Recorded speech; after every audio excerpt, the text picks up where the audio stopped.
शरणं गच्छामि धम्मं शरणं गच्छामि संघं शरणं गच्छामि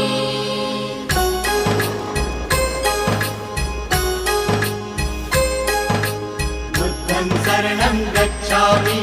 धम्मं शरणं गच्छामि संघं शरणं गच्छामि। त्याग मूर्ति तू शांत चित्त तू योग रूप संसारी दया प्रेम अन मानवतेचे प्रतीक तुझी ईश्वरी सिद्ध मूर्ती सिद्धार्थ गौतम सकलांचा स्वामी